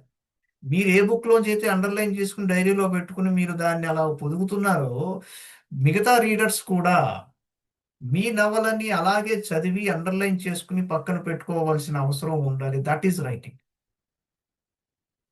మీరు చెప్పే ఒక వాక్యం, ఒక లైను, ఒక సంఘటన, దాని వెనకాల మీరు ఇచ్చే కామెంటరీ కానీ లేకపోతే ఒక ఇమేజరీ కానీ అది స్టన్నింగ్గా ఉంది. You have to aim at the best. ఆ స్టన్నింగ్గా ఉండాలి అంటే there are techniques. Don't indulge too much in word play. ఇవాళ ఉన్న కంటెంపరీ రైటింగ్లో దరిద్రం ఏమిటంటే there is a brain rot. Word ప్లేకి పరిమితం అవుతున్నారు. ఒక వాక్యం పూర్తిగా రాయడం ఇబ్బందిగా ఉంటుంది చాలా మందికి. వర్డ్ ప్లే అన్నది సాహిత్యానికి మంచిది కాదు. నేను చెప్తున్న మాట కాదు, ఎంతో గొప్ప గొప్ప సాహిత్యవేత్తలు చెప్పిన మాట ఇది. ఇన్ఫాక్ట్ ఈ అవధాన ప్రక్రియ అనేది ఉంటుంది మీ కవిత్వంలో. తెలుగు భాషకి వచ్చిన ఓ గొప్ప వరం అది. అవధాన ప్రక్రియలో మీరు శతావధానం, అష్టావధానం, సహస్రావధానం చేయడం వల్ల అసలు పాండిత్యం పోతుంది. ఇది అక్షర సత్యం. గొప్ప గొప్ప వాళ్ళు చెప్పిన మాట చెప్తున్నాను నేను. కారణం ఏంటంటే, మీరు అక్కడ కొన్ని నిబంధనలకి లోనైపోయి కొన్ని ప్రక్రియల్ని విస్మరించి మీరు ఎలాగో దాన్ని పూర్తి చేయాలి కాబట్టి మీరు కేవలం పదజాలానికి పరిమితం అయిపోయి ఏవో చేసేస్తారు అక్కడ. అది కవిత్వం అనే ఒక ప్రక్రియకి అంత మంచిది కాదు. మీలో ఆ భావం వెళ్ళిపోతుంది. దాని చక్కగా భావయుక్తంగా రసాన్ని పండించే విధంగా మీరు కవిత్వం చేయలేరు. That person who ఇండల్జెస్ in Avadhanam over a period of time, he gives a go by to the actual method of doing poetry. There is no doubt about it. నవలా రచనలో కూడా మనం చమత్కారాన్ని సృష్టిస్తున్నాం కదా అనుకుంటూ మీరు కేవలం ఈ పద విన్యాసంలోకి వెళ్ళిపోయి మన సినిమాల్లో వచ్చే డైలాగులు చిన్న చిన్న వాటి దాని అటుపట్టి దీన్ని ఇది పెట్టేసి ఏదో పెద్ద ప్రక్రియ చేసామనుకుంటారు. అది కరెక్ట్ కాదు. సినిమాకి చెల్లిందేమో వాళ్ళు డబ్బులు చేసుకున్నారు, కానీ నవలా రచనకు కానీ కథా రచనకు కానీ సాహిత్యానికి మటుకు అది పనికిరాదు. చమత్కారం మీరు ఎలా సృష్టించాలి అనేది డిఫరెంట్ ఆర్ట్.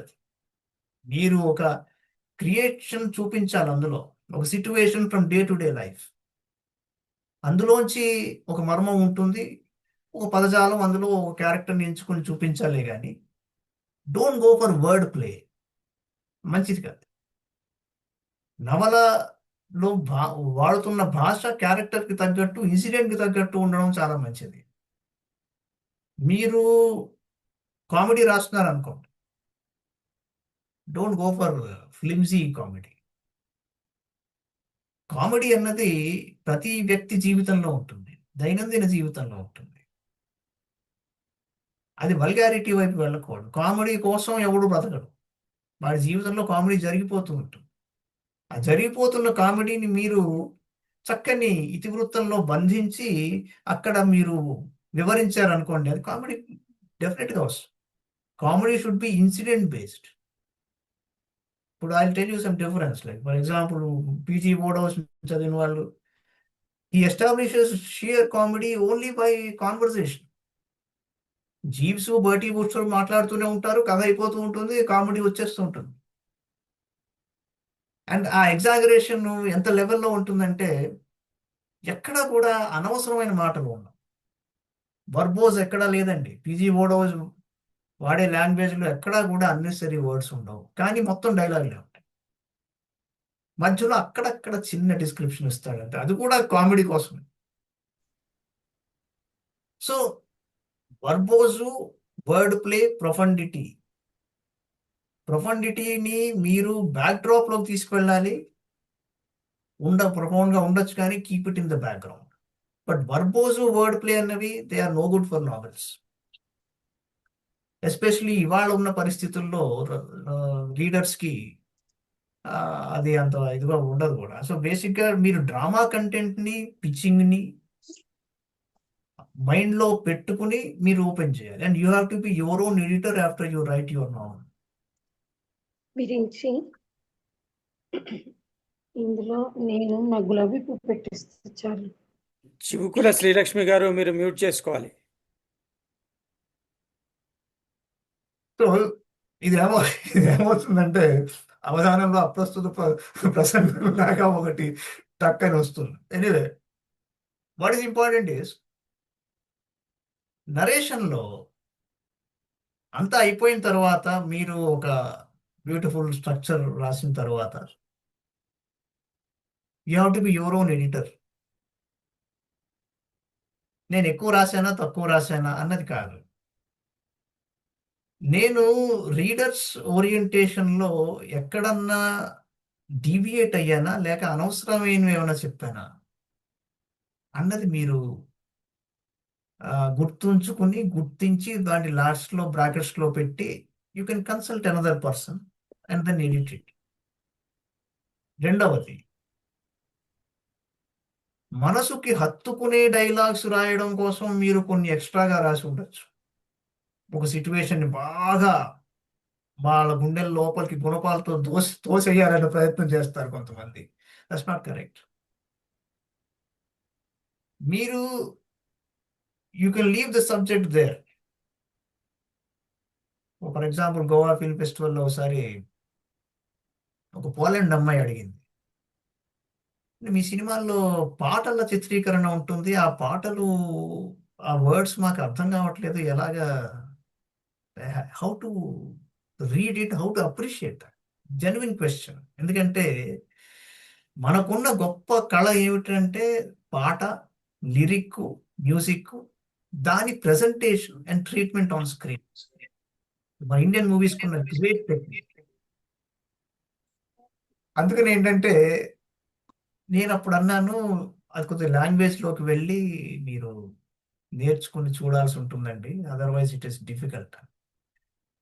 అలాగే whether you are trying to be poetic or ironic, ఇది ఒక పెద్ద కాంట్రవర్సీ. చాలా చోట్ల ఈ డిస్కషన్ వస్తుంది. Whether you are trying to be poetic or ironic, మీరు వైపరీత్యాన్ని వాడుకుంటున్నారా లేక కవిత్వాన్ని వాడుకుంటున్నారా నవలలో, ఈ చాయిస్ మీది. ఐరనీ అంటే వైపరీత్యాన్ని వాడుకుంటున్నప్పుడు దయచేసి పోయిటరీలోకి వెళ్ళకండి. ఆల్కలైన్ ఫ్రూట్స్, ఇంకొక సిట్రిక్ ఫ్రూట్స్ రెండు ఎలా కంబైన్ చేయకూడదో, ఈ రెండింటిని కంబైన్ చేస్తే నవల చెడిపోతుంది. పొయిటిక్ గా వెళ్తున్నారు, continue that, nothing wrong in it. But పోయట్రీలో ఐరనీ చూపించండి, కానీ ఐరనీలో పోయట్రీ చూపించకండి. ఇది ఈవెన్ పండితులు కూడా ఒప్పుకోరు. ఎందుకని అంటే అది ఎక్కడో ఒకటి పెట్టుకోవచ్చు. మీరు ఆ ప్రక్రియని త్రూ అవుట్ చూపించలేరు. You cannot be consistent there. అసలు మీరు రైటర్గా ఫస్ట్ వర్డ్ నుంచి లాస్ట్ వర్డ్ వరకు కన్సిస్టెంట్గా ఉన్నారా? అది ఒక పెద్ద క్వశ్చన్. స్టార్టింగ్ లో చెప్పిన దాన్ని మీరు ఒక ఇన్ఎక్స్పీరియన్స్ అడ్వకేట్ కౌంటర్ వేసినట్టు వాడి కౌంటర్ లోనే కాంట్రడిక్టరీగా ఉందనుకోండి, దెన్ అది is not correct. So basic గా ఏంటంటే you have to be a fierce critic of your self after writing your novel. Fierce critic. And మీరు ఒక ఫ్లోయింగ్ ప్యాటర్న్ లోకి వెళ్తున్నారా, లేక సిమెట్రీని ఎస్టాబ్లిష్ చేస్తున్నారు? నవలకి చాలా ఇంపార్టెంట్. మీరు కేవలం సిమెట్రీని ఎస్టాబ్లిష్ చేయాలనుకుంటున్నారు, మీకు ఒక థాట్ ప్రాసెస్ ఉంది, చూస్ ద షార్టర్ వర్షన్. ఒక మినీ నవల్ అని తీసుకోండి, లేకపోతే షార్ట్ స్టోరీకి. మీరు ఒక పెద్ద క్యాన్వాస్ ఫ్లోయింగ్ ప్యాటర్న్ లోకి వెళ్తున్నారు, చూస్ ఎ నావల్. ఏది రాయాలని డిసైడ్ చేసే చోట ఇది ఒక మంచి టెక్నిక్. One of those. నేను అన్నీ చెప్పట్లేదు, అన్నీ నాకు తెలిసినవి అనుకోండి. బట్ మీకున్న శైలి మీరు ఒరిజినల్ గా ఎస్టాబ్లిష్ చేయగలుగుతున్నారా? Most important. మీరు రచనలో లాస్ట్ లో మీ శైలి, మీ పేరు ఆ పుస్తకం మీద లేకపోతే మీకేం ఇబ్బంది కలగడానికి లేదు. ఎవరన్నా ఆ పుస్తకం చదివి ఇది ఫలానా వాళ్ళు రాసింది, ఇది ఆయనే రాయగలరు, ఆవిడే రాయగలరు, ఇంకో రాయలేరు అన్న ఫీలింగ్ వాళ్ళకి కలగాలి. ఒక కథ చివరైనా ఒక నవల మీద కూడా మీ పేరు లేకపోయినా మీ ముద్ర దాని మీద ఉండాలి. That is your original style, unbeatable. ఎవడన్నా కాపీ రైట్ కొట్టినా మీరు కోర్టులో నిలబడి చెప్పాలి, నేను నాలా రాసి చూపించమనండి. You have to aim at that height. ఆ శైలి ఏర్పరచుకున్న తరువాత యూ విల్ బి అన్బీటబుల్. మీరు రోజుకో నవల రాయాలనుకుంటారు అంటే ఏంటంటే, ఏమండి నవలకి సబ్జెక్ట్ ఏంటండి? Read unwritten books. రిటర్న్వి మీరు చదువుతున్నారు, అన్రిటర్న్ ఈ మధ్యలో చదువుతారు. అదేమిటి అంటే, వెన్ యూఆర్ ట్రావెలింగ్, మీరు ఒక మాల్కి వెళ్ళారు, మీరు థియేటర్కి వెళ్ళారు, లేకపోతే ఒక ఊరికి వెళ్ళారు, క్యారెక్టర్స్ని చూస్తున్నారు, అక్కడ వాళ్ళు జరుపుతున్నవి, అక్కడ సంఘటనని చూస్తున్నారు. ఇవన్నీ అన్రిటర్న్ బుక్స్. మీరు వాళ్ళు మాట్లాడే మాటలు వింటున్నారు. ఓహో, ఇలా రియాక్ట్ అవుతున్నారా వీళ్ళు, ఇవన్నీ మీకు మైండ్లోకి వస్తాయి. These are all great unwritten books which are never written down daily. అవి చదివిన తర్వాత మీరు ఈ క్లాసిక్ లేటెస్ట్ నుంచి చదువుతున్న ఆ సర్క్యూట్లో మీ ఎనర్జీస్ తిరుగుతూ ఉంటాయి, క్రియేటివ్ ప్రాసెసెస్. అవి తిరుగుతున్నప్పుడు ఈ అన్రిటర్న్ బుక్స్ అందులోకి ఎంటర్ అవుతాయి. దెన్ మీరు ఒక సరళిని, ఒక కాన్సెప్ట్ని క్రియేట్ చేయగలుగుతారు. మీరు చెబుతున్న విషయాలు ఆ సరళిలో ఫిట్ అవుతున్నాయా లేదా, that is the biggest test of a novel. మీరు ఆ సీరియల్ నవల, దాని పేరే సీరియల్, అందులోకి మీరు అంటే మీకు దొరికిన పూలని తీసుకుని మీరు ఒక దారంలోకి అలా పోనిచ్చి ఒక మాలని క్రియేట్ చేస్తున్నారా, లేక ఫలానా పూలు కోసుకొచ్చి ఫలానా దారంలో పెడుతున్నారా, మధ్యలో ఇంకొక పువ్వు పెడుతున్నారా, మన రత్నం అనే ప్లేస్లో ఇంకోటి ఏమన్నా గులాబీ పువ్వు పెడుతున్నారా?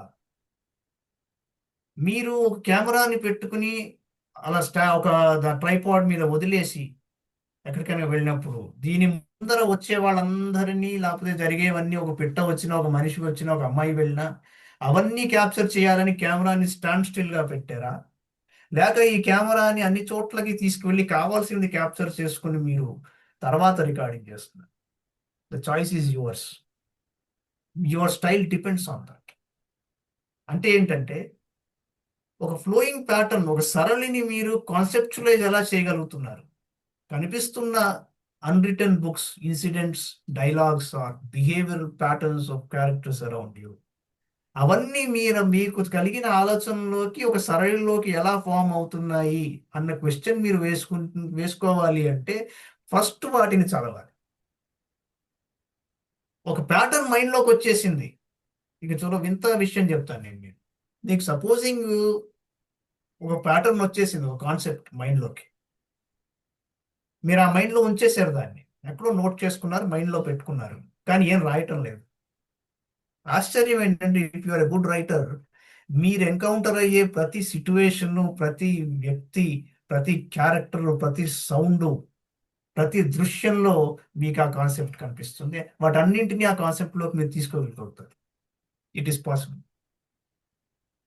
అప్పుడు మీకు తెలిసిపోతూ ఉంటుంది confidence. Kapil Dev 1983 world cup గెలిచిన తర్వాత, అబ్బాయి నువ్వు ఎప్పుడు ఈ కప్పు గెలవబోతున్నావు అని అనిపించి నీ కాన్ఫిడెన్స్ వచ్చిందని అడిగారు ఆయన. ఒకటే మాట చెప్పాడు, మదన్ లాల్ బాల్కి రిచర్డ్స్ పైకి కొట్టాడు బాల్, నా ప్రాణం దాని మీద ఉందనుకుని అనుకున్నాడు. ఐదర్ ఆ బాల్ పట్టుకుంటే నేను బ్రతుకుంటా, లేదా చచ్చిపోతానన్న ఫీలింగ్లో వెళ్ళాడు, పట్టుకున్నాడు. పట్టుకున్నాక అనుకున్నట్ట ఇదే చేతులతో నేను కప్పు కూడా పట్టుకుంటున్నాను అంటే, ఆ టైంకి ఆ కైండ్ ఆఫ్ థ్రిల్ మీకు రావాలి. మీ కళ్ళ ముందర జరుగుతున్న ఇన్సిడెంట్స్ కానీ, మైండ్లో మెదులుతున్న కానీ, రాస్తున్నప్పుడు మీకు ఆటోమేటిక్గా ఒక వెళ్ళిపోతూ ఉంటుంది, క్యారెక్టర్ మీ ముందరకు వచ్చి పరిగెడుతూ ఉంటాడు. Then you get the thrill.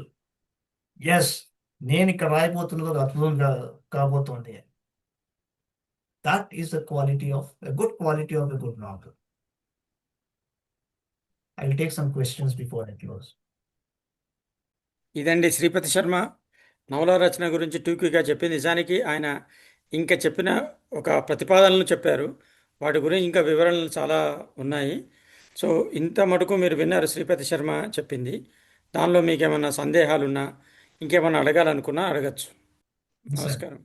Sharma ఈసారి మనం కొత్తగా విన్నది ఏంటంటే, మనము క్లాసికల్ మోడర్న్ రెండు చదివితే మనకు కరెక్ట్గా మంచి నవల రాయగలము అని సార్ ఒకటి చెప్పారు. మనం ఇన్ని రోజుల నుంచి చాలా మంది పరిచయాలు విన్నాము, కానీ ఇది కొత్తగా అనిపించింది నాకు. అంటే క్లాసికల్ మోడర్న్ రెండు చదివితే మనం మంచి నవల రాయగలమని, మళ్ళీ మనం పిచ్గా అంటే తారస్థాయికి వెళ్ళిన తర్వాత మనము ఫాస్ట్గా రచనలు చేయగలమని, అంటే అంటే శ్రోతలను మనము ఏం జరుగుతుంది అనేది వాళ్ళలో కల్పించాలి, అప్పుడే మనం మంచి రైటర్గా అవుతామని సార్ చెప్పారు. అది బాగా నచ్చింది సార్ నాకు. ధన్యవాదాలు సార్. మీరు శ్రీపతి శర్మ చెప్పిన మరొక విషయాన్ని గమనించాల్సి ఉంటుంది.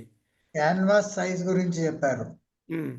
Canvas is a big concept. ఇప్పుడు క్యాన్వాస్ అన్నది అంటే స్టోరీ ఒక చిన్న పేపర్లో చిత్రం గీస్తున్నామా, పెద్ద పేపర్లో చిత్రం గీస్తున్నా టైప్ ఉంటుంది. డీటెయిలింగ్ ఎక్కువ చేయడానికి వీలుంటుంది. పెద్ద క్యాన్వాస్ ఉంటే పెద్దగా ఎక్కువ విషయాలు చెప్పడానికి వీలుంటుంది. చిన్న విషయాలు ఉంటే చిన్న విషయాలు అంటే అల్పంలో క్లోజ్ చేయడానికి వీలుంటుంది. మరి చిన్న లెంత్ లో ఎక్కువ విషయాలు అంటే కూలంకషంగా చెప్పడానికి లేదు.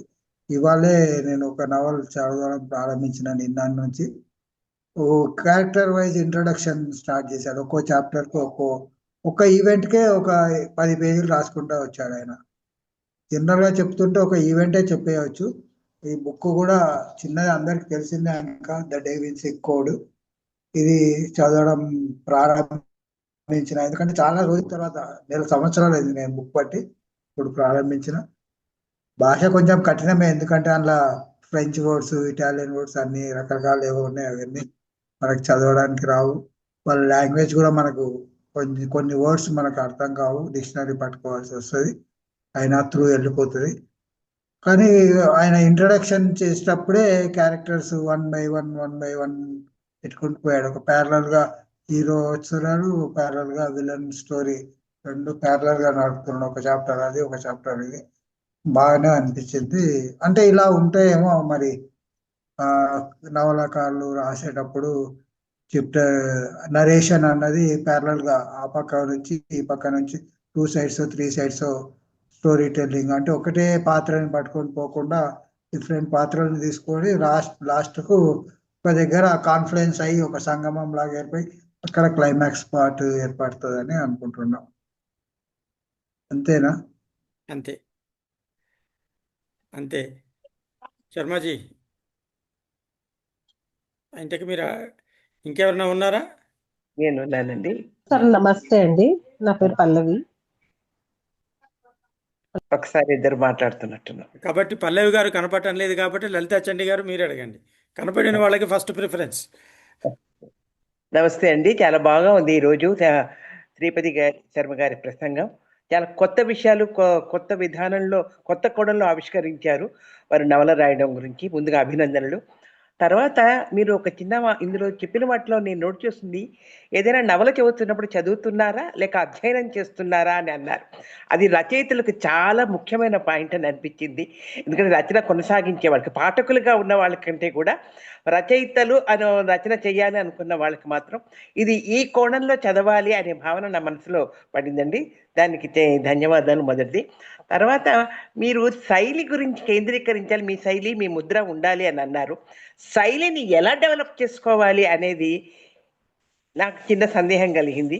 అంటే ప్రతి వాడికి రాసే గుణం లక్షణం, అంటే రచయిత అనే భావన కలిగిన వాడికి, స్పందన ఉన్నవాడికి రాస్తాడు. ఆ రాతని తను ఇంకొక మాట కూడా అన్నారు దాని ముందు, ఏంటంటే నవలకే కానీ మీరు ఏది రాసినా మీరు బెస్ట్ క్రిటిక్ అయి ఉండాలి అని కూడా అన్నారు. అది కూడా నాకు చాలా నచ్చింది. ఎందుకంటే మనం రాసినవన్నీ కూడా మనం బాగా లేకపోతే చింపేస్తూ ఉంటాము, లేకపోతే రిలీజ్ చేసేస్తూ ఉంటాము.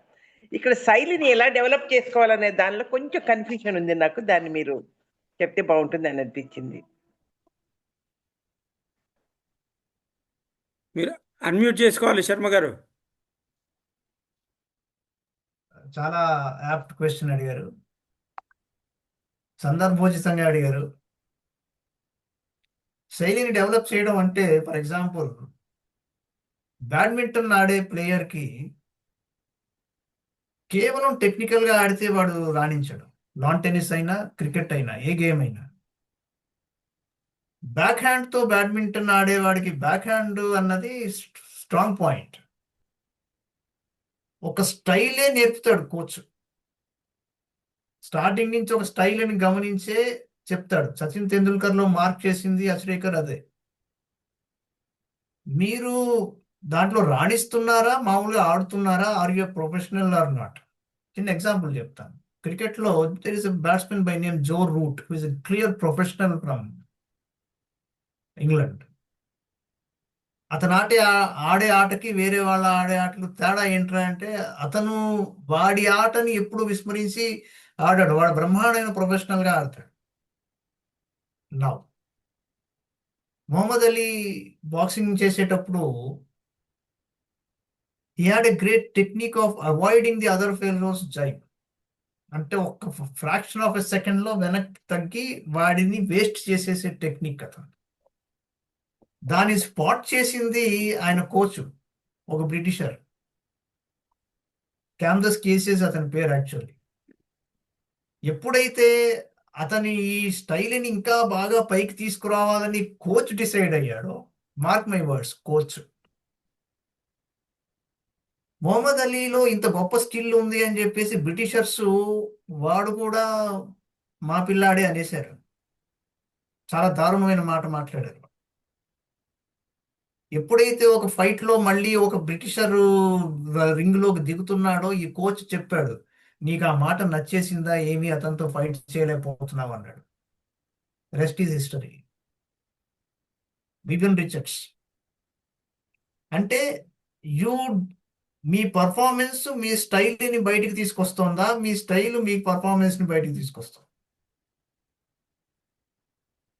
మీరు పర్ఫార్మ్ చేస్తున్నప్పుడు స్టార్ట్ చేశారు, బాలమురళి గారి కచేరీ స్టార్ట్ అయింది. కొంతసేపు తర్వాత ఆయన ఓన్ కాంపోజిషన్లోకి వెళ్ళినప్పుడు ఆయన స్టైల్ పరిపక్వతతో వచ్చేసింది. ఆయన వర్ణం చెప్పి పాడినా ఆయన స్టైలే ఉంటుంది, బట్ అది చూడం అందులో. ఎందుకంటే వర్ణం బేసిక్, అది అందరూ దాదాపుగా అలాగే తీసుకెళ్తారు వర్ణాన్ని.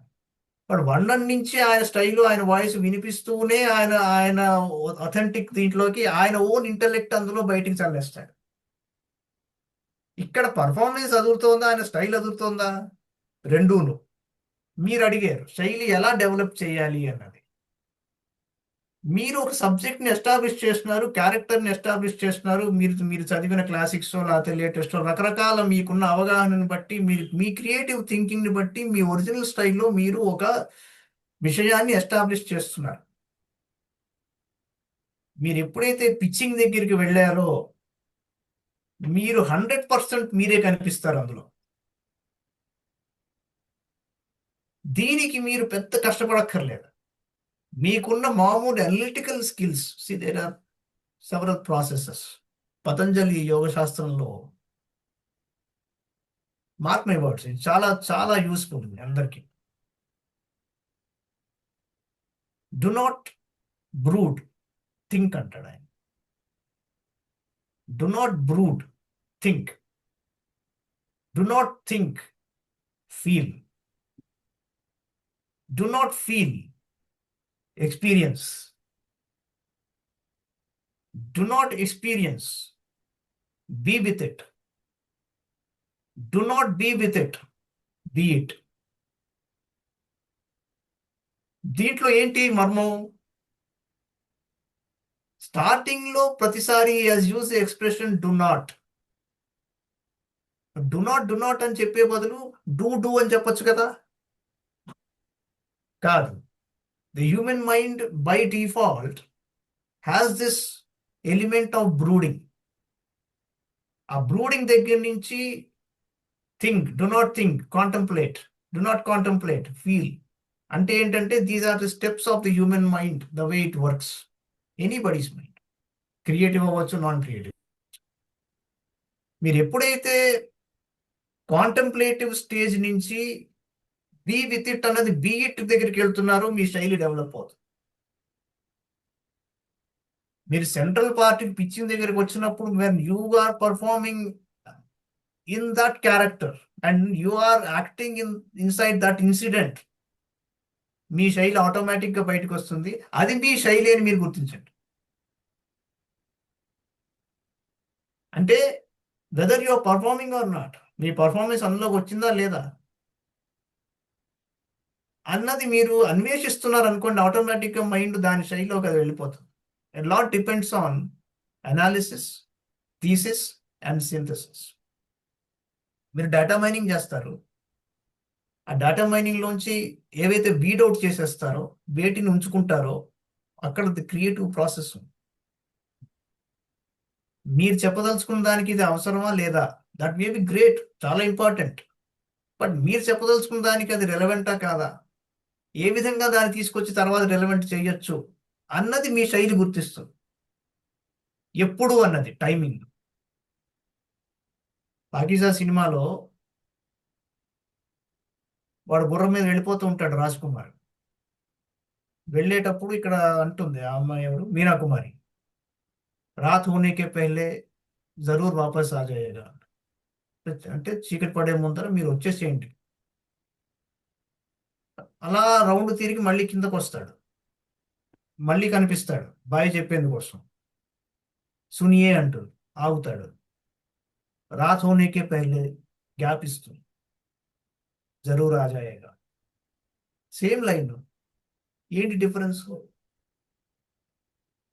అంటే, నువ్వు వచ్చే లోపల నన్ను మా వాళ్ళు చేతికి వెళ్ళిపోతారు, అది నాకు చీకటి పడిపోతుంది ఆ బతుకు గురించి చెప్పడం.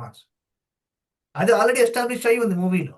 అలాగే నవలలో మీరు ఎక్కడైనా ఒకటి బ్యూటిఫుల్ గా ఎస్టాబ్లిష్ చేసిన తర్వాత మీరు సంవాదాన్ని కానీ క్యారెక్టర్ బిహేవియర్ని కానీ ఏ విధంగా మీరు ప్రజలకి అందించేందుకు ఎటువంటి క్రియేటివ్ ప్రాసెస్ని వాడతారు, అది మీ శైలి. అంటే from a contemplative level when you become that, తత్వమసిలోకి వెళ్ళిపోతారు మీరు. అక్కడికి వెళ్ళిపోయి మీరు you impersonate that character, you come out అంటే it is your style which comes out. శైలే బయటకు వస్తుంది. That is the method of developing your style. And మీరు గొప్ప రచనలు చేసిన తర్వాత ఆ రచనలో ఉన్న క్యారెక్టర్ అందరూ మీరే. అందులో మీరు ఎక్స్ప్లెనేషన్కి ఎప్పుడు వెళ్ళకండి. The writer should never peep in to the story. కారణం ఏంటి, అది మీ స్టోరీయే. ఇప్పుడు మీరు మీ పిల్లవాడిని వాకింగ్ తీసుకెళ్తున్నారు, ఎదుర్కొంటూ వచ్చేవాడి మీ అబ్బాయి అంటాడు, గ్యారంటీగా పోలికలు ఉంటాయి. అవునండి మా అబ్బాయి అంటారు. కనిపించిన ప్రతివాడికి మా అబ్బాయి చెప్తూ వెళ్తారు, ఆ డౌట్ వస్తుంది వినేవాళ్ళకి. అందుకని ఏంటంటే మీ శైలి ఎలా ఉండాలి అంటే, మీరు మొత్తం నవలలో చదివేసిన తర్వాత మీరు కనిపించాలి, కానీ మీరు తొంగి చూసే ప్రయత్నం చేస్తే ఇక మీరు కనిపించరు, వాడు చదవడు కూడా, అది అవసరం కూడా లేదు. మీరు తొంగి చూస్తే గనక క్రిస్టలైజ్ కాదండి. There are great writers who have attempted it and failed, including our classical writers. నేను పేర్లు తీసుకోను, but their failures were discussed on this background. ఎందుకని అంటే ఒక ఆదుర్దా ఉంటుంది, నేను చెప్పదలుచుకుని చెప్పలేకపోతున్నాను. లేదండి, మీరు ఒక సంఘటనను వివరించి ఆ సంఘటనలను శైలిలో పెట్టి ఒక మంచి సరళిలో కూర్చారనుకోండి, చక్కటికి పూలన్నీ వచ్చిన తర్వాత పూలు నాకు చాలు అనుకుంటే అవ్వదు.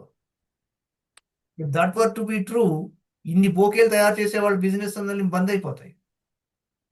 వాటన్నిటిని చక్కగా ఒక పుష్ప గుచ్ఛంలాగా ఏర్పరచడంలో ఎంత టెక్నిక్ ఉందో అది మీ శైలి.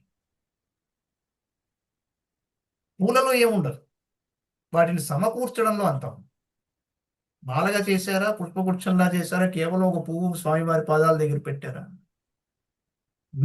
మీరు ఏది ఎంచుకుంటున్నారో ఆ పర్టికులర్ కాంటెక్స్ట్కి మీరు అందులోంచి బయటకు వచ్చారా లేదా, మీరు మాకు కనిపిస్తున్నారా లేదా, that will be your style. Don't worry about building it. మీరు డేటా మైనింగ్ చేసి వీడౌట్ చేసి మీరు రెలవెంట్ ఇర్రెలవెంట్ ని తీసుకుని వాటన్నిటిని ఒక చోట పెట్టుకుని మీరు ఎప్పుడైతే అల్లడం మొదలు పెట్టారో, యూ విల్ ఫార్మ్ థీసిస్. ఆ తర్వాత ఫస్ట్ అనాలిసిస్, తర్వాత థీసిస్ వస్తుంది, ఆ తర్వాత సింథసిస్ వస్తుంది. మీరు థీసిస్ దగ్గర వెళ్ళేసరికి మీకు మీరే దర్శనం ఇస్తారు. ఆ థీసిస్ దగ్గర పిచ్చింగ్. మీరు సింథసైజ్ చేశారు, అన్నిటిని సమకూర్చుకుంటూ వెళ్తారు. Automatic is great thrilling exercise, you real enjoy it.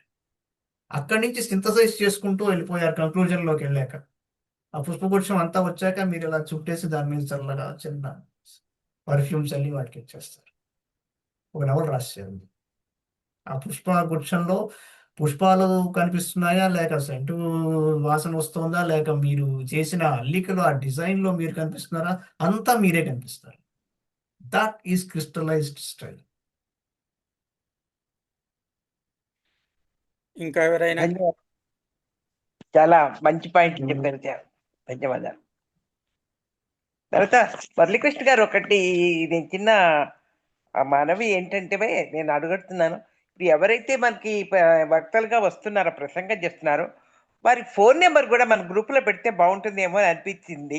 ఎందుకంటే ఎప్పుడైనా ఏదైనా డౌట్ వచ్చినప్పుడు, అంటే మనం వీడియో చూడొచ్చు మళ్ళీ కావాలన్నప్పుడు, ఏదైనా డిస్కస్ చేయాలని ఎవరికైనా అనిపిస్తే అది ఉపయోగపడుతుందేమో అని నేను అనుకుంటున్నాను. ఇప్పుడే చెప్తా, రాసుకోండి. ఓకే, చెప్పండి. 98493 98 98493 ఓకే, మళ్ళీ 37539.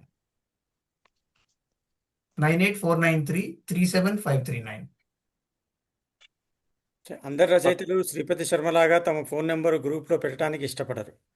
ఏమన్నా ఓకే. కావాలంటే అడగమనండి, మేము సమాధానాలు ఇస్తాము, వాళ్ళకి పాస్ ఆన్ చేయండి అంటుంటారు. ఓకే. ఒకటి, రచయితల ఇష్టాయిష్టాలని గౌరవిస్తూ వద్దన్న వాళ్ళది పెట్టట్లేదు. పద్మావతి ఓకే. గారి దగ్గర నెంబర్ ఉంటుంది. సో అందరు పద్మావతి గారిని ఏ సందేహం అడిగితే ఆవిడ అడిగి చెప్తుంది. అలాగే, ఓకే, థ్యాంక్స్ అండి. నాకు ఈ ఆలోచన తట్టలేదు. నా ఆలోచన స్పాంటేనియస్గా వచ్చిన ఆలోచన జస్ట్ షేర్ చేశాను నేను. Thank you. ఇంకెవరైనా? ఎవరు అడిగేదేమీ లేకపోతే శ్రీపతి శర్మ గారికి కృతజ్ఞతలు చెప్పి మనం కార్యక్రమాన్ని ముగించుకుంటాం. సో శ్రీపతి శర్మ ఒక ప్రత్యేకమైన శైలి ఉంది. ఆయన చెప్పడం కూడా ఆ ప్రత్యేకమైన ప్రతీకలతోటి రకరకాల వివరాలతోటి చెప్పారు. ఈ విన్న తర్వాత మీకు శ్రీపతి శర్మ నెంబర్ ఇచ్చాడు కాబట్టి ఆయన్ని మీరు కన్సల్ట్ చేయొచ్చు. ఆయన నవలలు కూడా మీరు చదివి ఆయన ఎలా రాస్తారో కూడా తెలుసుకోవచ్చు. ఈ శైలి అనే మాట శ్రీపతి శర్మ చాలాసార్లు వాడుతున్నారు. మీరు కొందరు రచయితలు తెలుగులో వారి శైలి కోసం వాళ్ళని పొగుడుతారు, కానీ అసలు శైలి అంటే ఏంటో తెలుసుకోవాలంటే శ్రీపతి శర్మ రచనలు చదవాలి. సో ఇవాళ కార్యక్రమంలో తన బిజీ షెడ్యూల్ నుంచి టైం తీసుకుని మనతో సంభాషించినందుకు శ్రీపతి శర్మకు మన గ్రూప్ తరఫున బహు కృతజ్ఞతలు, ధన్యవాదాలు. భవిష్యత్తులో కూడా శ్రీపతి శర్మ మరిన్ని విషయాలతోటి మనతో సంభాషిస్తారు. సో ఈరోజు ఈ కార్యక్రమం ముగిస్తుంది. మళ్ళీ ఆదివారం 7 గంటలకి మనం సమావేశం అవుతాం. ఓకే, నమస్కారం, శుభరాత్రి.